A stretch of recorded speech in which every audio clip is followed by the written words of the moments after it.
हस्ताक्षर है अतीत का वर्तमान के पन्नों पर। जिस राज्य का इतिहास जितना अधिक समृद्धशाली होता है, उस राज्य की जनता उतनी ही प्रगतिशील और उन्नति करती है। एक समृद्ध राज्य जिसकी हम बात करेंगे और चर्चा करेंगे जाने माने इतिहासकार से, और आप सभी को ले चलेंगे अतीत के पन्नों पर। आज हम बात करेंगे, जानेंगे इतिहासकार के जीवन के अनमोल पहलुओं को, जिन्होंने उन्हें इस मुकाम तक पहुंचाया।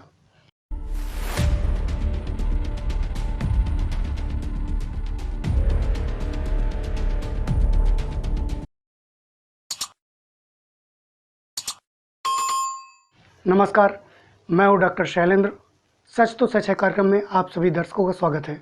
आज हम मुलाकात करेंगे राष्ट्रीय स्तर के टेबल टेनिस खिलाड़ी व इतिहास में विशेष रुचि रखते हुए 150 से अधिक लेखों को प्रकाशित करा चुके व 8 से अधिक पुस्तकों को प्रकाशित करा चुके जल संसाधन विभाग में कार्यरत जाने माने इतिहासकार असद खान जी से जानेंगे उनके जीवन के बारे में और अब तक के सफ़र के बारे में। इसके लिए मैं उनका इस कार्यक्रम में स्वागत करता हूं। आपका बहुत बहुत स्वागत भाई साहब। भाई साहब, बातचीत की शुरुआत की जाए और इतिहास के बारे में हम जानकारी लें, इससे पहले आप अपने बारे में क्या बताना चाहेंगे? देखिए, मैं बचपन से मेरा इतिहास को जानने का शौक़ रहा है। ख़ास तौर से स्थापत्य कला, जो हमारी प्राचीन धरोहरें हैं, मंदिर हैं, प्राचीन मठ हैं, प्राचीन बिल्डिंग हैं, प्राचीन कोठियाँ हैं, प्राचीन बावलियाँ हैं।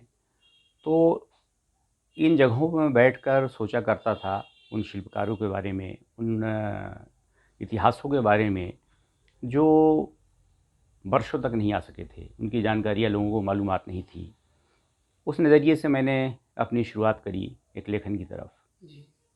और आपने बता ही दिया कि मैं खिलाड़ी हूँ टेबल टेनिस का, तो जाहिर बात है मैं खेलता हूँ टेबल टेनिस, मेरा शौक़ है।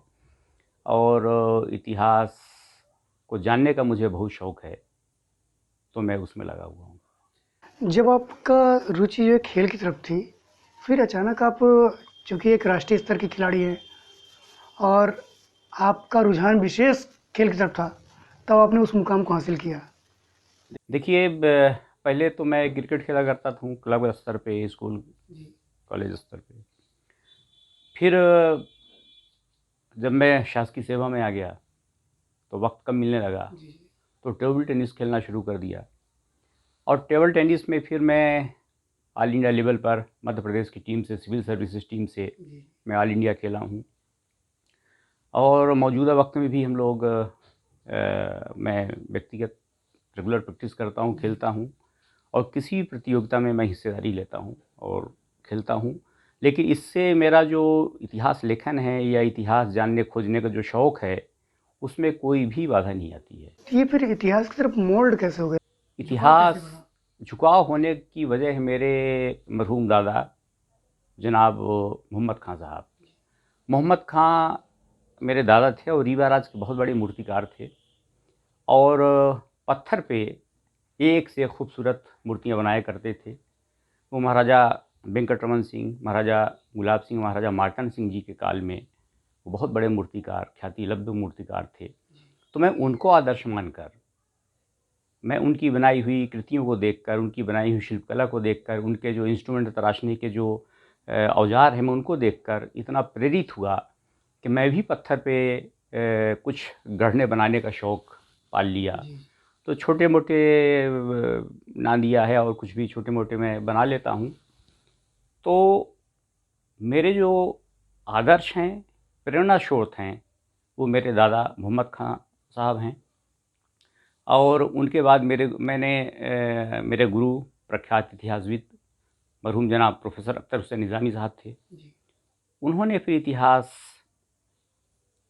कैसे खोजा जाता है, कैसे लिखा जाता है, और क्या क्या उसमें जानना ज़रूरी होता है, उन बारीकियों को मेरे गुरु ने बताया मुझे। और मैं 20 साल उनका शागिर्द रहा, और उन्होंने काफ़ी कुछ हमें इतिहास ज्ञान दिया। चूँकि फ़ारसी के और उर्दू के, इंग्लिश के बड़े विद्वान थे इतिहासकार को, तो उन सब चीज़ों को बड़े बारीकियों से, बड़े गहराइयों से उन्होंने रूबरू करवाया। अच्छा, यह भी कहा जा रहा है कि जो बघेलखंड का इतिहास है वह हिंदी की अपेक्षा फ़ारसी में अधिक लिखा गया है। देखिए, फ़ारसी वालों ने यहाँ के राजाओं को लिखा है, राजाओं के बारे में। और इसका जो बघेल खंड में ख़ास तौर पे, चूँकि फ़ारसी दाँव बहुत कम थे और फ़ारसी में लिखा गया था, तो दिक्कत ये होती रही है कि अगर वो फ़ारसी जानता है तो अंग्रेज़ी नहीं जानता है, अंग्रेज़ी जानता है तो फ़ारसी नहीं जानता है, या दोनों जानता है तो इतिहास नहीं जानता है ना? ये मुश्किल थी। तो मेरे प्रख्यात इतिहासकार मेरे गुरु जो थे, प्रोफ़ेसर अख्तर हुसैन निज़ामी साहब, वो कई भाषाविद थे, भाषाओं के ज्ञाता थे। तो उन्होंने फ़ारसी के जो मुग़ल कालीन या मुस्लिम कालीन जो लेखक थे, उन्होंने जो इतिहास लिखा, चूँकि रीवा का बड़ा गौरवशाली इतिहास रहा है, तो जो मुस्लिम लेखकों ने जो 13वीं शताब्दी, 14वीं शताब्दी या 15वीं शताब्दी में जिन राजाओं का, बघेल नरेशों का उल्लेख किया है फ़ारसी किताबों में, उसका हिंदी रूपांतरण या उसका उल्लेख हिंदी या इंग्लिश में प्रोफ़ेसर अख्तर हुसैन निज़ामी साहब ने किया। तो इसलिए अब तो ख़ैर प्रकाशित हो चुकी हैं वो फ़ारसी किताब, हिंदी और अंग्रेज़ी में भी आ चुकी हैं, इंग्लिश में। तो लोगों को पढ़ना चाहिए और अपने यहाँ के बघेल नरेशों के बारे में जानना। आपने बघेलखंड का इतिहास लिखा और इस इतिहास को लिखने आपको काफ़ी मशक्क़त भी करनी पड़ी हो, और इस दौरान कई घटनाएं भी घटित हुई होंगी। कोई एक ऐसी घटना जो आप हमें बताना चाहें? देखिए, इसमें घटनाएं हमने 1994-95 से लिखना शुरू किया, और उस किताब को लिखने के लिए मुझे काफ़ी दूर दूर जाना पड़ा, दुर्गम जाना पड़ा। तो कई घटनाएं हैं इसमें। एक घटना ये है कि जब मैं 2004-05 में बांधवगढ़ पे किताब लिख रहा था, तो बांधवगढ़ में मैं और मेरे दोस्त अभय वर्मा, सुरेंद्र शर्मा और राजेंद्र प्रसाद मरड़िया जी, हम लोग अक्सर जाया करते थे। तो एक जगह जहाँ पे राजा रामचंद्र बघेल की चौकी है, जो जहाँ आप घूमने टहलने के बाद बैठा करते थे, तो मैं उसको नाप रहा था। वो लगभग 3 बाई 3 की है वो। तो अचानक मेरा पाँव, चूँकि एक झोला टांगे था और कैमरा लिया था, वो फीता उता वो सब नापने वाला लिया था, तो मेरा पाँव स्लिप हो गया। स्लिप हो गया तो मुझे लगा कि मैं मर गया, क्योंकि नीचे 1000 फीट से कम खाई नहीं थी गहरी वो। इत्तेफाक से ये था कि जो लट झूल रही थी लताएं, उनको मैंने पकड़ लिया। अच्छा, मेरे दोस्त जो है वो मंदिर के साइड थे, किले के साइड में थे, तो बमुश्किल मैं ऊपर चढ़ के आया, लताओं को पकड़े पकड़े पकड़े पकड़े। तकरीबन वहाँ से मैं 200 फीट की गहराई में तो घुस गया रहूँगा। तो इस तरह से एक बार जान बची।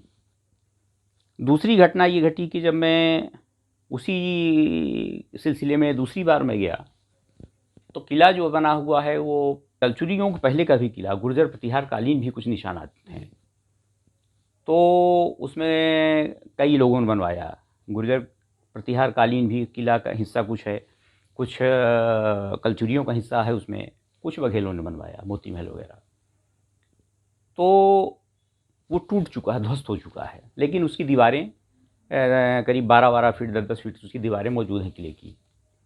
तो मैं किले को नापने के सिलसिले में गया, तो एक जगह कुछ जानवर की महक जैसे कुछ आई। तो मैं दीवार के बाहर दीवार को इसे झांका जाके देखा, तो एक बाघिन पड़ी हुई थी।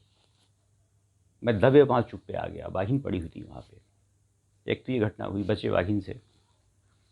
एक घटना ये घटी कि जिसका जिक्र अभी हमने किया है कि जो निगरानी मीनार है सिटी कोतवाली का, इसमें मैं, एक पांडे जी और एक मदन फोटोग्राफर मदन वर्मा और अभय वर्मा और एक मेरे और दोस्त थे, हम लोग जो है उसको नापने के लिए चढ़े, फोटोग्राफर को लेके कि ऊपर से हम फोटोग्राफर करेंगे। तो एक टीआई साहब थे, बोले कि आप लोग जाइए, हम 5 आदमी नीचे बैठे हुए हैं। तो हमने कहा कि 5 आदमी आप लोग क्यों नीचे बैठे हुए हैं भाई? आप कहीं नहीं, 5 आदमी इसलिए बैठे हुए हैं कि जब आप वहाँ से गिरेंगे और मरेंगे तो पंचनामा के लिए हम लोग यहाँ पर रहेंगे। अच्छा, वहाँ पर सीढ़ी थी नहीं, जर्जर थी, तो हम लोग बमुश्किल, उसमें बरगद की लताएं थी, उसकी जो जड़ होती हैं, रूट होते हैं, वो झूल नहीं थी। तो पकड़ पकड़ के एक पाँव दीवार में तो एक टूटी सीढ़ी पे ऐसे करके हम लोग चढ़े ऊपर। और विकास पांडे नाम के एक मेरे दोस्त हैं, वो लाल शर्ट पहने हुए थे, तो मधुमक्खियों ने हमला कर दिया। अब साए साए की आवाज़ उसकी आने लगी, मधुमक्खियों का भगदड़ मच गई। अब किसी तरह जान बचा के हम लोग कूदते फांदते, बड़े मुश्किल से आए, नहीं लग रहा था कि मर जाएंगे। मतलब जो पुलिस वालों ने संभावना व्यक्त की थी, व्यक्ति वो हो गई। अब वहाँ पे कोतवाली के नीचे भगदड़ मच गई। तो हम लोग एक वाजपेयी जी हुआ करते थे, उनके घर में घुसे। कोई किसी घर से रहा है, मतलब जो दरवाजा खुला दिखा, हाँ, उसी घर में घुस गए और बंद कर लिया ये दरवाज़ा। और एक घटना वो घटी थी कि नदियों किनारे जो पंचायतन शैली के जो मंदिरें बनी हैं,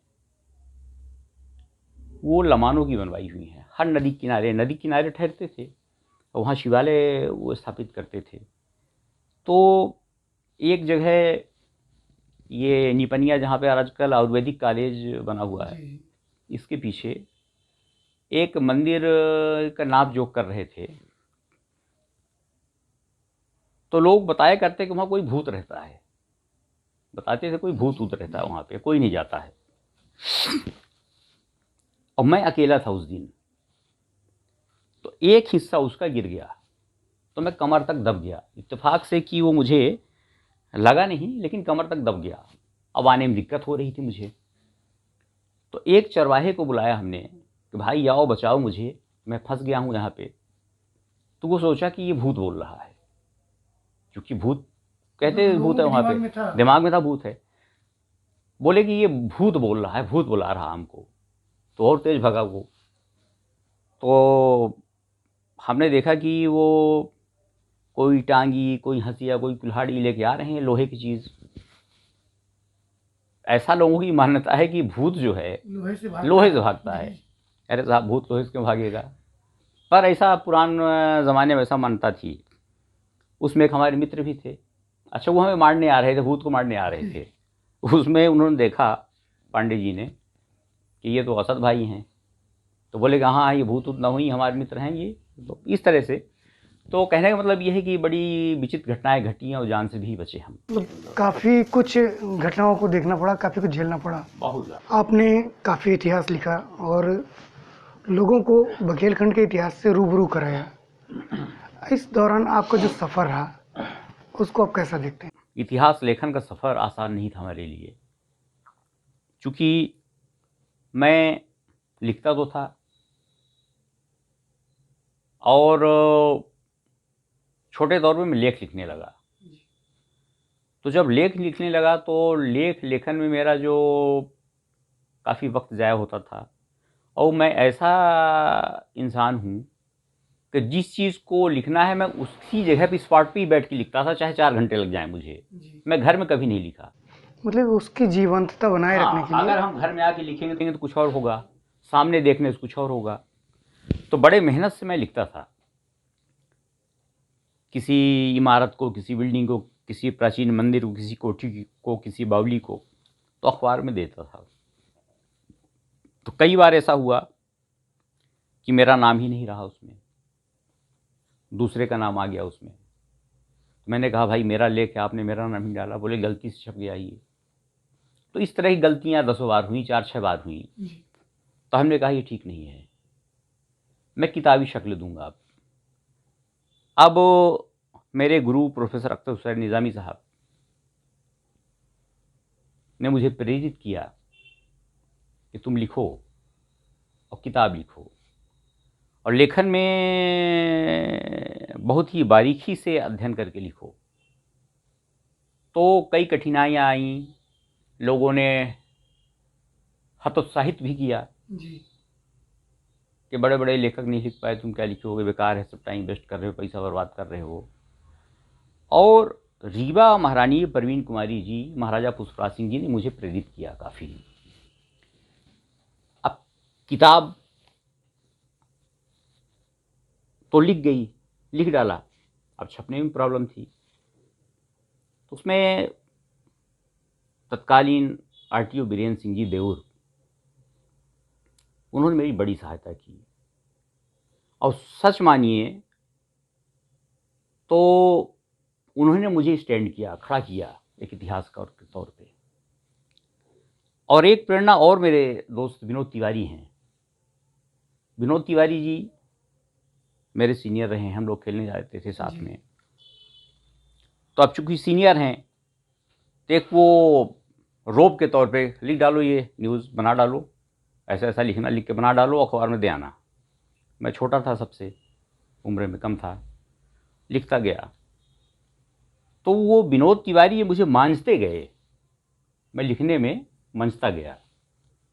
वो तो सीनियर के तौर पे कि मैं इसको ऑर्डर दे रहा हूँ, मतलब एक चमक आती गई उसमें। हाँ ये फिर प्रोफेसर बीजी शुक्ला साहब ने उस परख को समझा, मेरी किताबें प्रकाशित करवाईं। और बीरेन सिंह जी जो तत्कालीन आरटीओ रीवा थे, देउर के रहने वाले ठाकुर साहब, लाल बीरेन सिंह जी, उन्होंने मेरी बड़ी सहायता की और बोले कि लिखो आप, कोई दिक्कत नहीं आएगी। मैं आगे लिखता गया और ऊपर वाले की कृपा से 8 किताबें लिखा हूँ, 2-3 और अंडर प्रोसेस है। आपने इतिहास के बारे में काफ़ी कुछ लिखा। अब जो हमारे दर्शक आपको देख रहे हैं उनके लिए क्या संदेश? देखिए, दर्शकों से मैं निवेदन कर सकता हूँ, उनको आदेशित नहीं कर सकता हूँ, उनको निर्देशित नहीं कर सकता हूँ। मैं ये कह सकता हूँ कि जो हमारी प्राचीन धरोहर है, प्राचीन इमारतें हैं, प्राचीन मंदिरें हैं, प्राचीन कोठियाँ हैं, प्राचीन बावलियाँ हैं, प्राचीन कुएँ हैं, ये नष्ट न होने पाएँ। अगर हमारे जो दर्शक हैं, अगर ये न जाएंगे, न देखेंगे, तो उनका पुनर्द्वार नहीं हो सकता है। उनका मरम्मत, रिपेयर का काम तभी होगा जब हम आप जाएंगे वहाँ पर, उसको देखेंगे और उस नज़रिए से देखें। क्योंकि आज आप करोड़ों की बिल्डिंग तो बना सकते हैं, लेकिन एक वो मंदिर या मठ या वो पुरानी कोठी, वो इमारत आप नहीं बना सकते। वो स्थापत्य नहीं ला वो सकते। स्थापना नहीं ला सकते। करोड़ों की इमारत आधुनिक बना देंगे आप, और न वो शिल्पकार रहे, न वो कला रही। तो कम से कम जो हमारे पूर्वजों ने बनाया है उसको तो हम सहेज के उसको एक मेंटेन करके रख सकें।